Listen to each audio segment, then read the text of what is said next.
السلام علیکم ناظرین، پروگرام فیکٹ میٹرز کے ساتھ میں ہوں سوزین جہان خان۔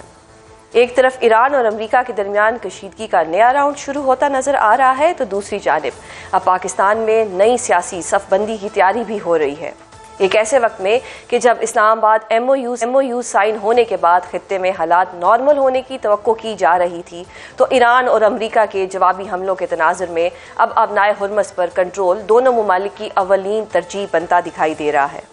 اس تناظر میں عالمی مارکیٹ میں تیل کی قیمتیں اوپر جاتے ہی پاکستان میں پہلے سے مہنگائی کا سامنا کرنے والی عوام میں پریشانی کی لہر دوڑ گئی ہے۔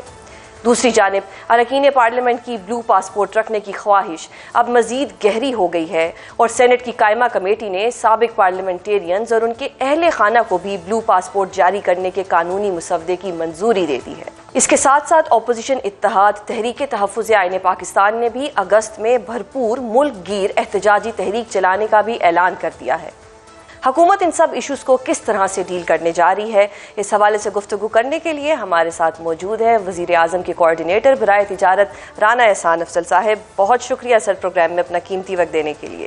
ایران یو ایس کانفلکٹ کی وجہ سے آئل پرائسز جو ہیں وہ بڑھتی جا رہی ہیں، کم تو بہت کم ہوتی ہیں، لیکن اب کیونکہ اب بڑھ گئی ہیں، دوبارہ سے بڑھ گئی ہیں، عوام یہ شوق کس طرح سے برداشت کرے؟ گورنمنٹ کے پاس کیا پلان ہے؟ آلریڈی عوام کے اوپر قرضے چڑھے ہوئے ہیں، جو بچہ پیدا بھی نہیں ہوا اس نے بھی 3 لاکھ قرضہ دینا ہے، گورنمنٹ اب کیا کرنے جا رہی ہے؟ دیکھیں، جو گورنمنٹ ہے اس کے پاس تو ایسی کوئی سبسڈی کا میکینزم نہیں ہے جو ہم جو ہے عوام کو دے سکیں۔ اس میں آبویسلی ہم انٹرنیشنل قیمتوں کو دیکھ رہے ہیں، لیکن یہ میں آپ کے پروگرام کے حوالے سے عوام کو ضرور بتانا چاہتا ہوں کہ جو پرائز بڑھانے کا جو فارمولا ہے اور پرائز کم کرنے کا فارمولا ہے وہ ایک ہی ہے، یعنی کہ اس کے اندر پرائز کو یہ نہیں کیا جا رہا کہ جو ہے اگر کم ہو رہی ہے تو ہم کم نہیں کر رہے، وہی فارمولا اپلائی کیا جاتا ہے۔ اس میں جو لوگوں کو جو کنفیوژن ہو رہی ہے، لوگ کروڈ آئل کی پرائسز کو دیکھ رہے ہیں، لیکن جو وار پریمیم ہے وہ ادھر کا ادھر ہی ہے۔ انشورنس کاسٹ میں جو اضافہ ہوا ہے، جو لاجسٹک کاسٹ میں اضافہ ہوا ہے، وہ پری وار لیول کے اوپر نہیں گیا۔ اور یہ جو بیس کرتی ہیں پرائسز، یہ پیٹرولیم اور ڈیزل کی ریفائنڈ جو ڈیزل اور پیٹرولیم پرائسز ہیں اس کے اوپر بیس کرتی ہیں۔ بہرحال یہ ایک مشکل وقت ہے، دنیا کے اندر انسرٹنٹی ہے، اور جو پیٹرولیم کی پرائسز ہم نے لیوی ضرور بڑھایا ہے، بجٹ کے اندر ہم نے 1.7 ٹریلین کا ہدف رکھا ہے، اس کا بھی ایک امپیکٹ آیا ہے، لیکن اب وہ مزید نہیں بڑھے گا، وہ جہاں ہے وہ وہیں رہے گا۔ بہرحال یہ ایک ہم کوشش کر رہے ہیں ایز اے کنٹری بھی کہ یہ معاملات جو ہیں ریجن کے اندر سیٹل ہوں، لیکن ایز سچ ابھی آف دا ہک میں آپ کو یہ نہیں بتا سکتا کہ ہم کوئی سبسڈی دینے جا رہے ہیں، لیکن جو کمیٹی پرائم منسٹر نے فارم کی ہے وہ پرائسز کو مانیٹر بھی کر رہی ہے، اور پھر وہ اس ڈیلی بیسس پہ پرائم منسٹر کے ساتھ یعنی 85 سے اوپر لیوی اب نہیں جائے گی، یہ آپ کنفرم کر رہے ہیں؟ جی، میرے خیال سے لیوی بڑھانے کا تو ابھی کوئی پیٹرولیم منسٹری کا ارادہ نہیں ہے۔ اچھا سر، ایک اور چیز بتائیے گا کہ فاروق سلیم صاحب یہ دعویٰ کر رہے ہیں کہ 10 جولائی کو جب آئل پرائسز انکریز ہوئی ہیں 13 روپے، اس میں حکومت نے 890 ملین یومیہ فائدہ اٹھایا ہے، تو اس کو کس طرح سے اب ہم سمجھیں کہ آپ لوگوں نے اتنا فائدہ کمایا ہے، کس کی ہم نے تو کیٹیگوریکلی اس چیز کو میں پھر ریپیٹ کر دیتا ہوں کہ کوئی چینجز ہم نے لیوی کو ضرور بڑھایا ہے، لیکن یہ جو وہ تاثر دیا جا رہا ہے کہ پیٹرولیم کمپنیز کو کوئی بینیفٹ دیا جا رہا ہے یا ان کے کہنے پہ پرائسز کو کم نہیں کیا جا رہا، گورنمنٹ کا وہی ایک ٹرانسپیرنٹ میکینزم ہے۔ اور پیٹرولیم منسٹری نے یہ بھی کہا ہے کہ ہم فاروق سلیم صاحب کو بھی انفارمیشن دے دیں گے تاکہ جو کنفیوزڈ ہیں وہ اس حوالے سے کہ شاید حکومت جو ہے وہ اس میں کوئی رد و بدل کر رہی ہے، تو فارمولے میں کوئی چینج نہیں ہے، کوئی بھی چینج نہیں ہے، تو ہم نے یہ پیٹرولیم منسٹری کا اعلامیہ ہے کہ ان کو بھی ہم انفارمیشن دے دیں گے۔ صحیح، اچھا چلیں، یہ تو اب ایک ایسی بحث ہے جو جب تک یہ وار ختم نہیں ہوتی چلتی رہے گی۔ بلو پاسپورٹ کی ایک بحث سمجھ نہیں آ رہی کہ کیوں سب کو بلو پاسپورٹ چاہیے، پارلیمنٹیرینز کو چاہیے، سینٹ کی اسٹینڈنگ کمیٹی نے یہ بل منظور بھی کر دیا ہے۔ اچھا، جو سابقہ ہیں اب ان کو بھی یہ پروٹوکول چاہیے، ان کے لائف پارٹنرز کو بھی چاہیے، جس میں 28 سال کا جو آپ کا بچہ ہے وہ مجھے بڑا عجیب لگ رہا ہے کہ 1 سال کی عمر میں بھی وہ ڈیپینڈنٹ ہے، تو پھر کیا ہی کہا جائے اس کو؟ باہر کے ملکوں میں تو 21 سال کے بعد ہی آپ لوگ انڈیپینڈنٹ ہو جاتے ہیں۔ یہ کس چیز کے لیے پروٹوکول چاہیے اور سب کو چاہیے؟ دیکھیں، پاسپورٹ کے تو لاسٹ ٹائم جو رولز ہیں وہ 2021 کے رولز ہیں جس کے تحت جو ہے یہ چیزیں دی جا رہی ہیں، اور اس کے اندر مین تو یہی ہے کہ جو آفیشیل ڈیوٹی کے لیے یہ بلو پاسپورٹ دیا جاتا ہے کہ آپ نے اگر آفیشیل ٹریول کرنا ہے تو اس بیسس پہ کیا جائے۔ میرا اس پہ دیکھیں، ایک تو جتنے بھی یہ آپ کی سینٹ ہے اور آپ کی نیشنل اسمبلی ہے، اس کا رول بالکل یہ ایکسٹرا نہیں پریولیجز ملنے چاہیے, اور جو اس کی میپنگ ہونی چاہیے, ایک بینچ مارکنگ ہونی چاہیے انٹرنیشنل لیول کے اوپر کہ کیا پروٹوکال ہے آفیشیل پاسپورٹس کا دنیا میں, انڈیا میں کیا ہے, بنگلہ دیش میں کیا ہے, سری لنکا میں کیا ہے, اور آپ اس بینچ مارکنگ کے ذریعے جو ہے اپنے رولز کو امینڈ کریں. یہ ایک جو ریس لگی ہوئی ہے کہ پہلے سینٹ جو ہے وہ ایکسٹرا کوئی پریولیجز لے لیتی ہے, پھر نیشنل اسمبلی اس کو میچ کرنے کی کوشش کرتی ہے, اس کے بعد صوبوں کی لائن لگ جاتی ہے کہ ہم بھی جو ہے وہ ان پریولیجز کو لیں. تو میری دیکھیں, میں تو پارلیمنٹ کا حصہ نہیں ہوں, تو میری تو یہ رائے ہے کہ ان کو جو ہے سنکرنائز ہونا چاہیے, اور اس میں ہر تھوڑی دیر بعد تبدیلی نہیں ہونی چاہیے. But do you support this, یہ جو امتیازی رویہ ہے کہ جی بلو پاسپورٹ ہمیں بھی چاہیے, ہماری بیوی کو بھی چاہیے, ہمارے بچوں کو بھی چاہیے, اور جو سابقہ لوگ ہیں ان کو, میں تو سمجھتا ہوں کہ it is only for official duty. لیکن آفیشیلی بھی بیوی بھی ساتھ جائے گی, بچہ بھی ساتھ جائے گا. دیکھیں یہ تو پھر ہمیں بیسٹ پریکٹسز کو دیکھنا چاہیے. میں نہیں سمجھتا کہ پورے خاندان کو جو ہے وہ ملنا چاہیے, اور تاحیات جو ہے does not make sense to me, at least it does not make sense کہ تاحیات آپ کو بلو پاسپورٹ ملے. جب آپ ریٹائر بھی ہو جائیں تو تب بھی آپ ان پریولیجز کو جو ہیں وہ آپ یوٹیلائز کریں. اس کی یہ میرا نہیں خیال یہ دنیا میں پریکٹس ہوگی, لیکن I have to study and get back to you. یعنی کہ جو پارلیمنٹیرینز ہیں ان کو تو بلو پاسپورٹ چاہیے تاکہ یہ پاکستان سے چلے جائیں. پاکستان تو رہنے لائق رہ نہیں گیا, تو عوام جو ہے وہ ٹیکسی دیتی رہے اور ان کے خرچے پوری کرتی رہے. نہیں, بلو پاسپورٹ سے لے کے آپ باہر تو نہیں جا سکتے. ایک دو ملک ہی ہیں یا چند ملک ہیں, 8-10 ملک ہوں گے جہاں آپ ٹریول کر سکتے ہیں, لیکن پارلیمنٹیرینز کو ٹریول کرنا پڑتا ہے, آفیشیل ان کا پریولیج ہے وہ ٹریول کرتے ہیں. But this time they want کہ وائف بھی ساتھ جائے. پہلے بھی میرے خیال سے جو نیشنل اسمبلی ہے ان کے تو اسپاؤس کو اور ان کے بچوں کو ملتا ہے, لیکن یہ تاحیات اور کنٹینیوس ایک ویسے آن اے لائٹر نوٹ, اگر کسی کی 2 بیویاں ہوں یا 3 بیویاں ہوں, پھر ان کے آگے بچے ہوں, تو پھر تو آلریڈی 56,000 بلو پاسپورٹس جو ہیں میرے خیال سے ان کو ویٹ کرنا چاہیے کہ کون لوگ ہیں جن کے پاس یہ کون 56,000 ہیں. آبویسلی اس میں فارن آفس کے آپ کے 2-3 ہزار لوگ ہوں گے جو ایمبیسیز میں جاتے ہیں, پھر آپ کے کوئی 1500 کے قریب پارلیمنٹیرینز ہیں, لیکن وہ اور دیگر کون لوگ ہیں جن کے پاس یہ اگر ریٹائریز کے پاس ہیں, تو اس کو آئی ایم شیور اس کو جو ہے انٹیریئر منسٹری کو یا جو قائمہ کمیٹیز ہیں اسمبلی کی ان کو اسکروٹنائز کرنا چاہیے. اور دیکھیں مس یوز نہیں ہونا چاہیے پاسپورٹ. لیکن دیکھیں یہ کوئی بلو پاسپورٹ ایسی چیز نہیں ہے. ابھی پرائم منسٹر نے جو ٹاپ ایکسپورٹرز ہیں پاکستان کے, تقریباً ان کو بھی ساروں کو 2 سال کے لیے بلو پاسپورٹس دیے کہ ان کی عزت افزائی ہو اور وہ فیل کریں کہ they are contributing towards the economy of Pakistan. تو ان کے لیے بھی اناؤنس کیا گیا. وہ تو کچھ پروڈکٹیو کر رہے ہیں نا. بالکل. تو یہاں بھی جو آپ کے گورنمنٹ آفیسرز ہیں یا اگر آرمی پرسنل ہیں اور ان کو اگر انٹرنیشنلی ٹریول کرنا ہوتا ہے بہت سارے چیزوں کے لیے, 28 سال کے بچوں کے ساتھ بھی نہیں, 28 سال کے بچوں کے یہ میرے خیال سے اس کو انٹرنیشنل بینچ مارک کرنا چاہیے کہ کیا ہے انٹرنیشنل پریکٹس, اس سے بیونڈ نہیں جانا چاہیے. At least that is what I feel. Perfect. ملک کی سیاست کی تھوڑی بات کرتے ہیں. انصار عباسی صاحب نے پچھلے دنوں خبر دی کہ بیرسٹر گوہر جو ہیں وہ حکومت کے ساتھ رابطوں میں ہیں کہ عمران خان صاحب کی جو مین اپیلز ہیں 190 ملین پاؤنڈ کیس میں, اس کا فیصلہ بھی روکا جائے, اور علیمہ بی بی کے خلاف اگر کوئی فیصلہ آنا ہے 26 نومبر کے احتجاج کے حوالے سے تو اس کو بھی روکا جائے. حکومت کا کیا سٹانس ہے اس کے اوپر؟ کیا آپ ان کو اتنی اسپیس دیں گے؟ دیکھیں یہ تو ان کی انسائٹ کی خبر ہے کہ انہوں نے جو ہے گوہر چیئرمین جو ہیں پی ٹی آئی کے گوہر اعجاز صاحب, انہوں نے کوئی جو ہے وہ رابطہ کیا ہے. تو یہ تو پھر اس پہ تو منسٹری آف لا کچھ کامنٹ کر سکتی ہے.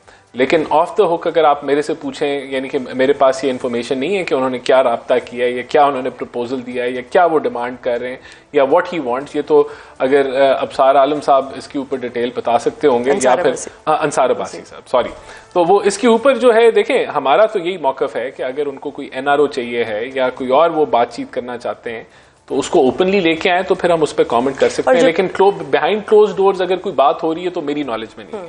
اور جو مذاکرات کی بات ہوتی تھی کہ ہم مذاکرات کرنا چاہتے ہیں یا ہم مذاکرات کے لیے آپ صرف ہاتھ ملاتے ہیں, اس کے بعد آپ لوگ پھر ہم سے دوبارہ کوئی بات چیت نہیں کرتے. سو ابھی آپ کی بات سے مجھے ایسا لگ رہا ہے کہ آپ یہ کہنا چاہ رہے ہیں کہ پی ٹی آئی اب اوپنلی کہے کہ ہمیں این آر او دو. نہیں دیکھیں ایسا نہیں ہے. اچکزئی صاحب کو دعوت دی رانا ثناء اللہ صاحب نے کہ آپ میرے گھر آ جائیں, انہوں نے نہیں اس کو کیا. تو گورنمنٹ نے تو اسپیکر صاحب نے کہا کہ آپ ہمارے دفتر آ جائیں بات چیت کے حوالے سے, لیکن ان کی طرف سے وہ ایسا نہیں ہوا. نہیں, ہم نہیں کہہ رہے کہ اوپنلی وہ بات, یہ کہ یہ خبر جو ہے ان سائڈ کوئی خبر ہے, پتہ نہیں سچ ہے جھوٹ ہے, کتنی اس میں حقیقت ہے. جب تک کوئی منسٹری آف لا اس کے اوپر کوئی بیانیہ نہیں لے کے آتی یا کوئی بیک اینڈ فورتھ نہیں چلتا تو میں I am not privy to this information. اگر ہم ایک چیز دیکھیں کہ ہمارے ملک میں تھوڑا بہت جو ایشو آتا ہے وہ پی ٹی آئی کو لے کے آتا ہے, کیونکہ ملک میں ایک طرح سے انتشار ہے, مہنگائی بھی ہے, انتشار بھی ہے. ہم لوگ ڈیوائڈ ہوئے ہیں, آدھے پی ٹی آئی کے بنے ہوئے ہیں سپورٹرز, آدھے نون لیگ کے بنے ہوئے ہیں. تو جب ہم انٹرنیشنلی صلح کرا رہے ہیں تو ہمارے اپنے ملک کے اندر اتنا مسئلہ کیوں چل رہا ہے؟ شروع تو ہمیں گھر سے کرنا چاہیے. دیکھیں آپ بالکل درست فرما رہی ہیں, لیکن بدقسمتی سے خان صاحب کی جو ایک سیاست ہے اس کے اندر صلح صفائی یا اپنے حریفوں کے ساتھ بیٹھنا یا بات چیت کرنا it's not part of his politics. تو یہ ہمارے اینڈ سے نہیں ہے. آپ نے دیکھا تھا جب ان کی 800-900 ملاقاتیں ہوتی تھیں تو کبھی کے پی کے کی حکومت کو کہا جاتا تھا کہ آپ اپنی فارن پالیسی جو ہے بیانیہ دے دیں, تو وہ اپنی فارن پالیسی دے رہی تھی جبکہ ان کا ڈومین نہیں تھا کہ افغان طالبان کے ساتھ آپ بیٹھ جائیں یا جو بھی کر لیں. تو کبھی وہ اسلام آباد پہ دھاوا بول رہے تھے, کبھی وہ اداروں کو گالیاں نکال رہے تھے اور انتشار پھیلا رہے تھے. تو بیسٹ سولوشن یہی ہے کہ خان اندر ہی رہے اور پارٹی آپس میں لڑتی رہے. دیکھیں یہ تو اب ان کی پارٹی کی ڈس آرگنائزیشن ہے کہ خان کے علاوہ کسی کے پاس کوئی لیڈ ہی نہیں ہے اور کوئی فیصلے نہیں کرنے کے, کسی کو ڈیلیگیٹ ہی نہیں کی گئی چیزیں کہ وہ آگے چیزوں کو لے کے جائے. تو یہ پارٹی کی پی ٹی آئی کی انٹرنل جو کانفلکٹس ہیں یا جو ایک دوسرے کے ساتھ وہ دست و گریبان ہیں, اس کے لیے ہم تو نہیں responsible, it is P T I. اگر آپ ایک دفعہ ملاقات کروا دیں تو شاید کوئی جو ملاقات ہو جائے تو پھر شاید وہ کہیں کہ جی افغان طالبان کو جا کے آپ جبھی ڈال لیں. تو نہیں, کسی سین مائنڈ کی ملاقات کروائیں, نہ کسی سیزن پولیٹیشین کی ملاقات کروائیں. دیکھیں یہ تو اب ایک ڈسٹرسٹ جو پیدا ہوا ہے, جو ایک قیدی جو کہ کرپشن کی سزا کاٹ رہا ہے وہ ملک میں انتشار پھیلائے اور ملک کے اندر انارکی پھیلانے کی کوشش کرے, تو یہ دس ہیز ڈسٹرپٹیڈ. وہ ورنہ جہاں 900 ملاقاتیں ہوئی تھیں اب آج 2000 ملاقاتیں ہو چکی ہوتی. تو اب یہ تو جب آپ فیملی ممبرز کے تھرو آپ میسیجنگ غلط بھجوا رہے ہیں, آپ ملکی پالیٹکس میں ہلچل منگوا. دیکھیں آخر پی ٹی آئی جو ہے وہ ایک بڑا سٹیک ہولڈر ہے, اس کے پاس ایک صوبہ ہے اور اس کی صوبائی حکومت اگر ریاست اور سینٹر کے ساتھ دست و گریبان ہو جائے تو it is a recipe for anarchy. اور ہم تو مل کے کام کرنا چاہتے ہیں, چاہے وہ دہشت گردی ہو, غربت ہو اور دیگر معاملات ہوں, پاپولیشن کا معاملہ ہو. تو وہاں خان صاحب کیونکہ جیل میں ہیں تو وہ اس جماعت کو استعمال کرنا چاہتے ہیں کہ ایک ایسا تصادم کی شکل بن جائے کہ میرے لیے کوئی رستہ نکل آئے. تو یہ دس ہیز ان کی سوچ نہیں, یہ جو ان کی سوچ ہے اس کی وجہ سے یہ معاملہ جو ہے وہ. لیکن سر اب اطلاعات یہ آ رہی ہیں کہ جلد علیمہ بی بی کی ملاقات ہو جائے گی عمران خان صاحب سے, تو کیا حکومت تیار ہے اس لیے؟ دیکھیں اگر گورنمنٹ لیول کے اوپر یہ فیصلہ کیا جاتا ہے کہ ہم دوبارہ ان کو ٹرائی کرتے ہیں کہ خان صاحب پالیٹکس کے اندر جو ہے وہ حصہ نہ لیں جس طریقے جو جیل میں بیٹھے, کیونکہ جب وہ جیل میں ہیں اور سزا کاٹتے ہیں he cannot participate in politics and spread anarchy. تو یہ بالکل ممکن ہے کہ آگے یہ یعنی کہ کنڈیشن یہ ہوگی بٹ ممکن ہے ملاقات ہو سکتی ہے. اس بیسس پہ میرے خیال سے اگر پی ٹی آئی گورنمنٹ کے ساتھ بیٹھتی ہے اور نیگوسیشن ہوتی ہے تو یہ چیز ہو سکتی ہے, اٹ از اے پاسبلٹی, یہ رستہ نکل سکتا ہے کہ خان صاحب جو ہیں وہ ہر ملاقات کے ذریعے اگر انتشار نہیں پھیلا رہے تو پھر تو ہمیں کوئی مسئلہ نہیں ہے, کیونکہ لا الاؤز کہ آپ فیملی اور لائرز جو ہیں وہ ملاقات کریں. لیکن جب آپ فیملی اور لائرز سے ملاقاتیں اس بیسس پہ کریں کہ آپ نے پاکستانی پالیٹکس کے اندر تصادم لے کے آنا ہے تو دیٹ از دا ہرڈل. صحیح. تحریک تحفظ آئین پاکستان احتجاج کرنے جا رہے ہیں اگست کے مہینے میں, وہ کہہ رہے ہیں ہم کر سکتے ہیں. حکومت کو کوئی پریشانی ہے اس سے؟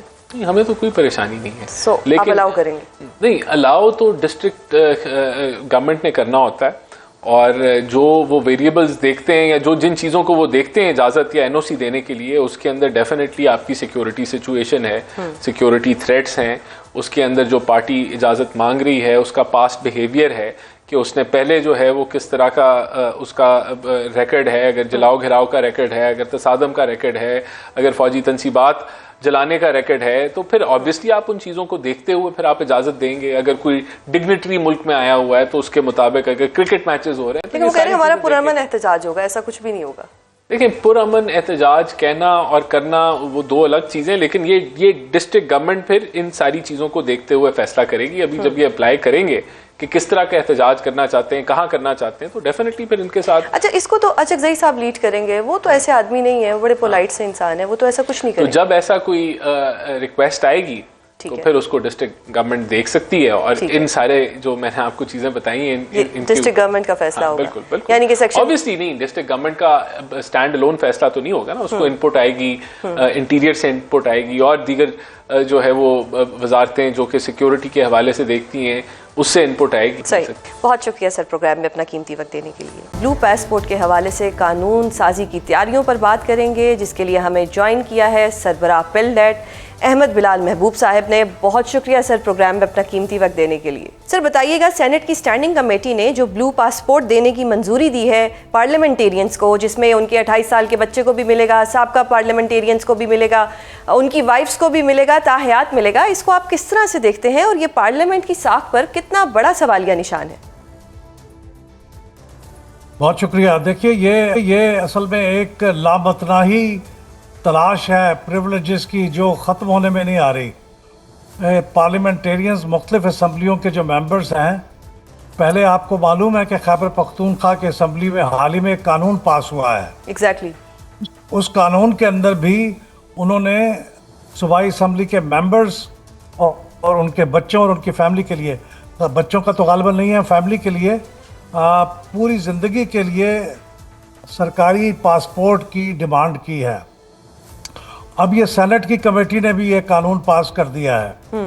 تو یہ ایک ایسا سلسلہ ہے جو ختم ہونے میں نہیں آ رہا. میرے خیال میں جو سرکاری پاسپورٹ ہے اس کو صرف سرکاری کاموں تک محدود کر دینا چاہیے. صحیح. کہ جو آفیشیل بزنس پہ جائے گا اور جتنی دیر کے لیے جائے گا اتنی دیر کے لیے وہ پاسپورٹ کارآمد ہوگا.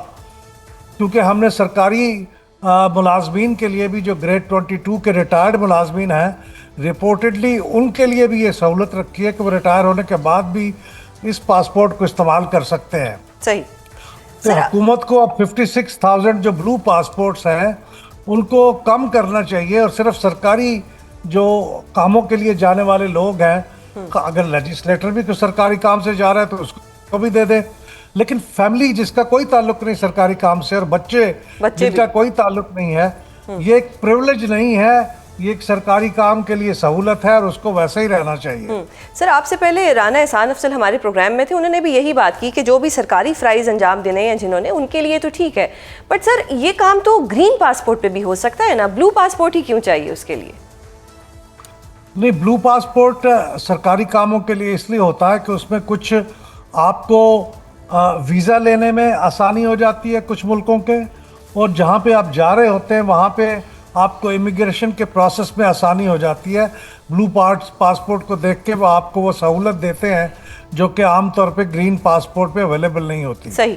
تو وہ سرکاری کاموں کے لیے تو ٹھیک ہے لیکن عام کام کے لیے ٹھیک نہیں ہے. اس لیے مانگ رہے ہیں کیونکہ اس کے لیے ویزے میں آسانی ہو جاتی ہے اور وہاں پہ ان کو VIP ٹریٹمنٹ مل جاتا ہے امیگریشن پہ.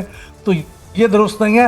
اسی لیے ایک بلو پاسپورٹ پہ سفر کرنے والے ایک ڈیپینڈنٹ کو اس نے جا کے اس کے اوپر اسائلم طلب کر لیا یورپ کے اندر جا کے. کتنی بدنامی کی بات ہے یہ. اچھا، وہ بدنامی تو الگ ہوئی، اس سے پہلے تک یہ لوگ ہی جو حکومت تھی وہی اس چیز کو ڈسکریج کر رہی تھی، پھر اپنا بھی انہوں نے یہی سب جو تھا اسی چیز کی ریکویسٹ کی کہ ہمیں بھی بلو پاسپورٹ چاہیے. سر اب بات، میرا پوائنٹ یہ ہے کہ ان کو لائف ٹائم کیوں چاہیے؟ چلیں جب تک تو آپ آفیشیلی ڈیوٹیز پرفارم کر رہے ہیں تب تک تو ٹھیک ہے، وائی لائف ٹائم؟ اور پھر بیوی نے کون سی ایسی سرکاری ڈیوٹی انجام دینی ہے؟ یا 28 سال کا کون سا ایسا بچہ ہے جس کو بھی 28 سال کا سمجھا جا رہا ہے؟ تو یہ تو پھر مس یوز ہوا نا. بالکل مس یوز ہوا، اور یہ کوئی ضرورت نہیں ہے، یہ پریولیج ہے. یہ ان کا ایک قسم کا آپ نے پریولیج کریٹ کر لیا کہ یہ ہمیں ملنا چاہیے. چونکہ ہم برتر مخلوق ہیں، ہم عام شہریوں سے ذرا اوپر کی چیز ہیں، اس لیے ہمارے لیے یہ VIP ٹریٹمنٹ کے طور پہ ہونا چاہیے. تو ایک سٹیٹس سمبل ہے یہ سہولت نہیں ہے یا یہ ضرورت نہیں ہے، یہ سٹیٹس سمبل ہے.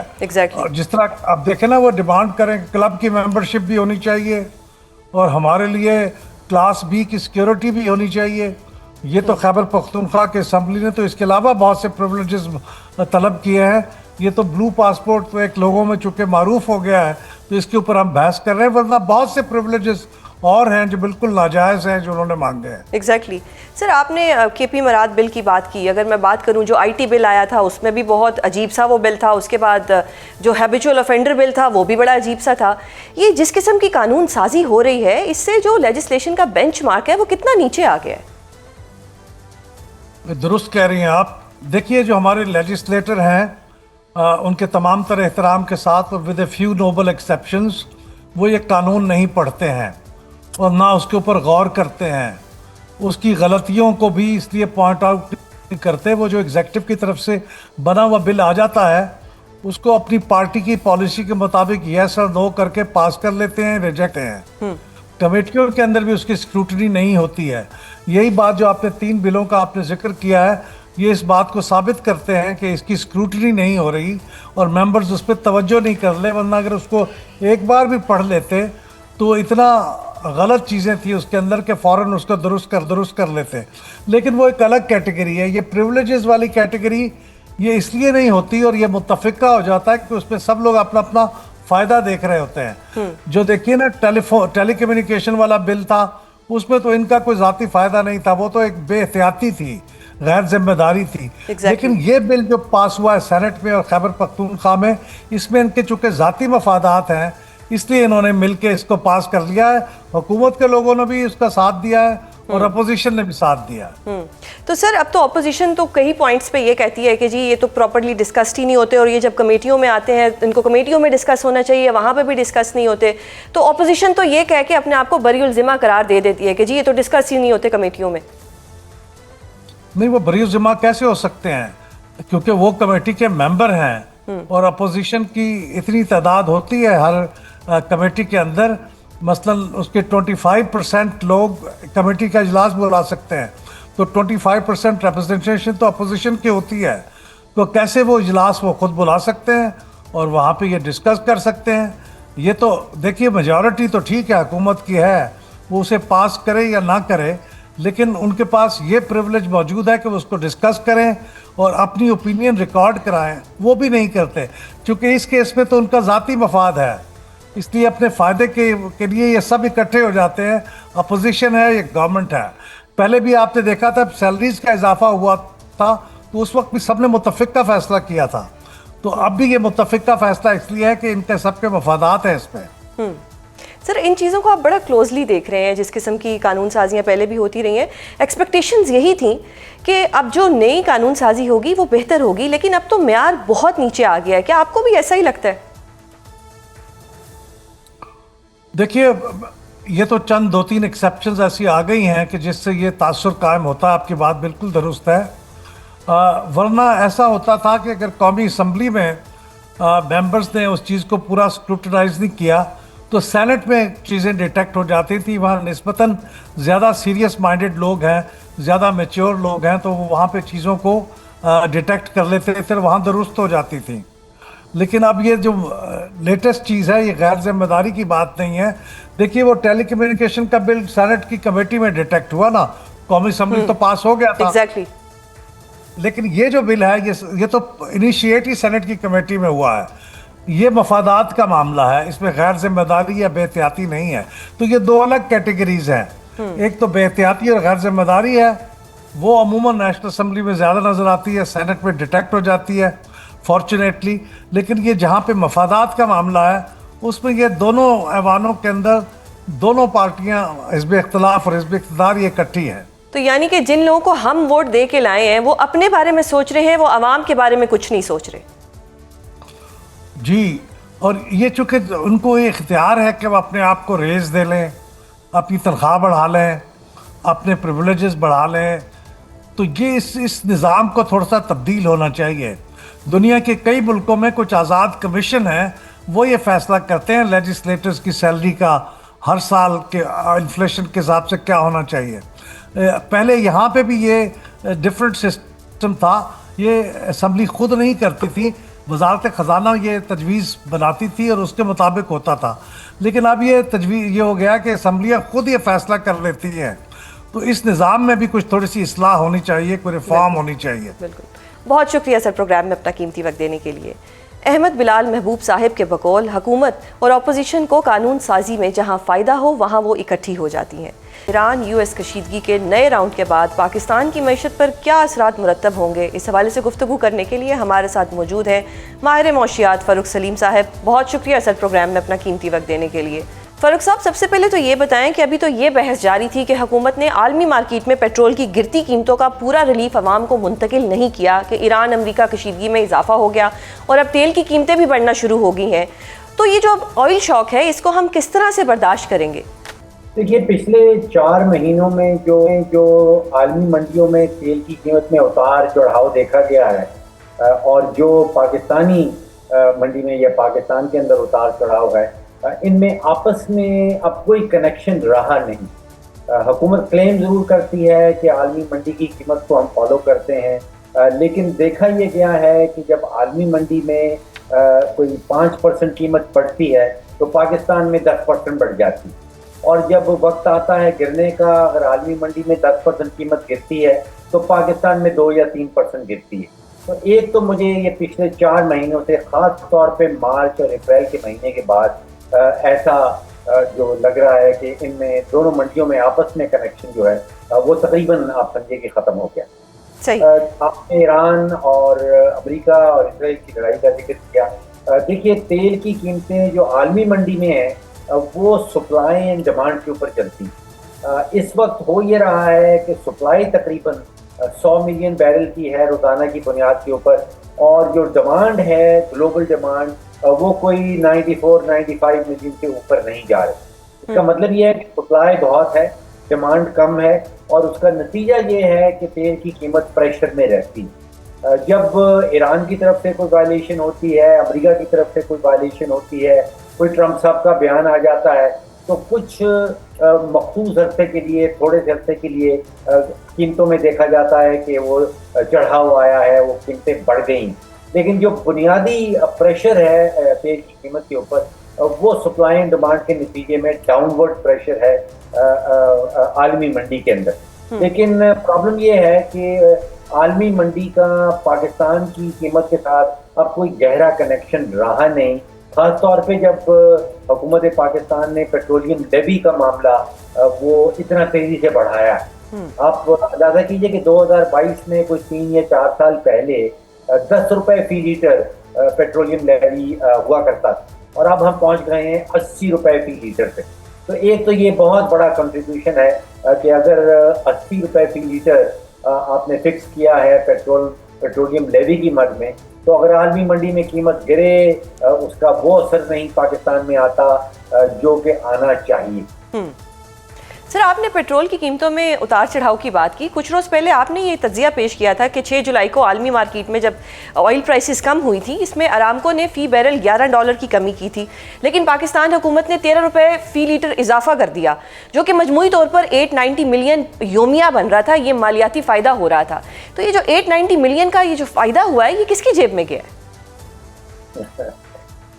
دیکھیے, یہ سعودی عرب نے شاید جولائی کی 10 تاریخ کو اعلان کیا تھا کہ اگست میں جتنا بھی تیل ڈیلیور کیا جائے گا اس میں $11 فی بیرل کا ڈسکاؤنٹ دیا جائے گا. یہ وہی بات ہے, سعودی عرب وہی کہہ رہا ہے جو میں نے آپ سے ذکر کیا کہ عالمی منڈی میں سپلائی بہت زیادہ ہو گئی ہے, اور اسی کے نتیجے میں سعودی عرب نے یہ اعلان کیا کہ وہ $11 کا فی بیرل کے اوپر ڈسکاؤنٹ آفر کرے گا, جس کا مطلب یہ ہے کہ تقریباً 25 روپے فی لیٹر ڈسکاؤنٹ بنتا ہے if we convert $11 per barrel into letter.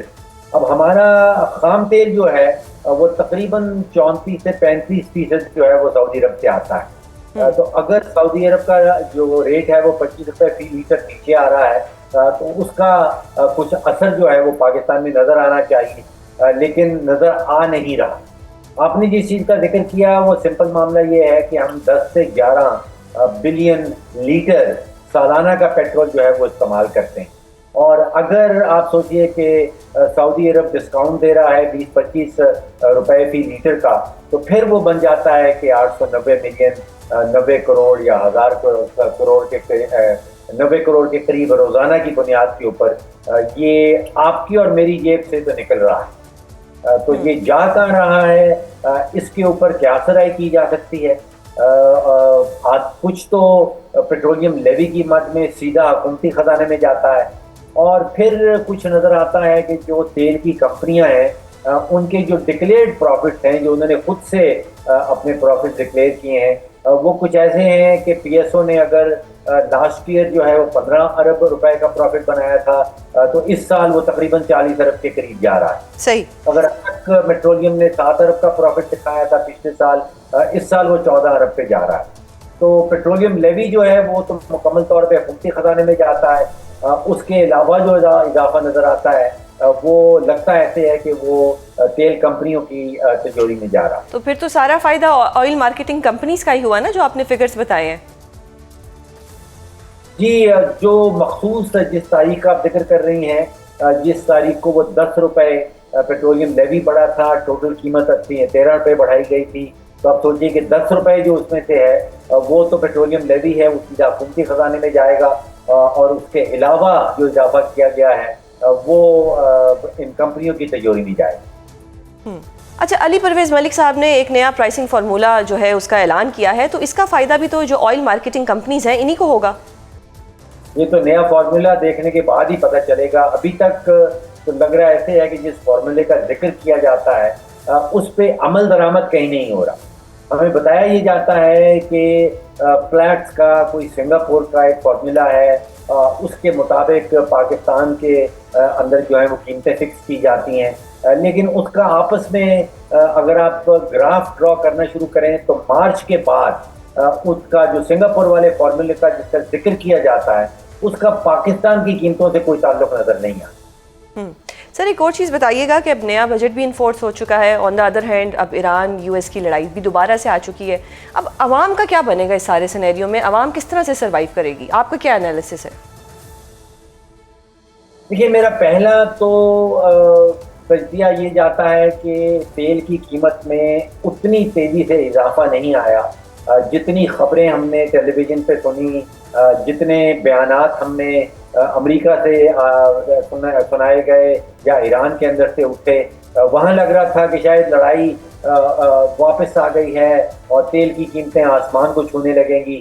تیل کی قیمتوں میں اضافہ ضرور ہوا، لیکن 9 سے 10 ڈالر فی بیرل کا اضافہ ہے۔ تو ابھی تو جو تیل کی منڈیاں ہیں، عالمی منڈیاں، وہ اتنا کوئی سیریس ایشو اس کو قرار نہیں دے رہے ہیں۔ سر اب ہرمز کے کنٹرول کی جنگ امریکہ اور ایران میں دوبارہ ہو چکی ہے، جبکہ ٹرمپ نے ہرمز کی دوبارہ ناکہ بندی اور 20% کارگو چارجز لینے کا بھی اعلان کر دیا ہے، جس کی وجہ سے تیل کی قیمتیں مزید بڑھنا شروع ہو گئی ہیں۔ تو اب ہرمز کے متبادل کے طور پر پاکستان سمیت جو دیگر ممالک ہیں ان کو کن انرجی کوریڈورز پر کام کرنا ہوگا؟ دیکھیے، پہلی بات تو یہ ہے کہ ایران یہ کلیم کرتا ہے کہ جیوگرافی کی بیس کے اوپر وہ کنٹرول کرے گا ہرمز کو، اور ٹرمپ صاحب کا بیان یہ ہے کہ کیونکہ میرے پاس نیوی جو نیول پاور ہے وہ بہت زیادہ ہے، تو میں ہرمز کو جو ہے وہ کنٹرول کروں گا، اور میں اس میں سے اس کو مانیٹائز کروں گا، اور وہاں سے پیسے یا 20% کا جو ذکر کیا جا رہا ہے وہ وصول کروں گا۔ مجھے لگتا ہے کہ دونوں ممالک جو ہیں وہ اپنی پوزیشنز کو اوور اسٹیٹ کر رہے ہیں۔ جہاں تک آپ نے ذکر کیا کہ اس کا متبادل کیا ہے، جو متبادل سامنے نظر آ رہا ہے وہ سعودی عرب نے جو ان کی تیل کی پائپ لائن ہے جو ایپٹیک سے شروع ہوتی ہے اور ریڈ سی پہ جاتی ہے، کچھ دن پہلے میں اس کو چیک کر رہا تھا تو وہاں تقریباً 5-5.5 ملین بیرل تیل کا اس لائن کے تھرو اب جو ہے وہ ٹرانسپورٹ ہو رہا ہے۔ تو یہ ایک متبادل راستہ سعودی عرب نے ڈھونڈ دیا ہے۔ فجیرہ میں ابوظہبی کا جو تیل ہے اس میں کچھ دن پہلے وہ پائپ لائن جو ہے وہ 1.5 سے 2 ملین بیرل روزانہ کا تیل جو ہے وہ متبادل جو اسٹریٹ آف ہرمز کا ہے وہ انہوں نے پیدا کیا ہے ابوظہبی۔ تو مجھے محسوس یہ ہو رہا ہے کہ جو ممالک جن کا بہت بڑا انحصار اسٹریٹ آف ہرمز کے اوپر ہے وہ فیوچر میں ایسے متبادل راستے ڈھونڈ رہے ہیں جو اسٹریٹ آف ہرمز کے تھرو نہ گزرتے ہیں۔ بہت شکریہ سر پروگرام میں اپنا قیمتی وقت دینے کے لیے۔ ناظرین، پروگرام کا وقت ختم ہوتا ہے، کل آپ سے دوبارہ ملاقات ہوگی، اپنا بہت خیال رکھیے گا، اللہ حافظ۔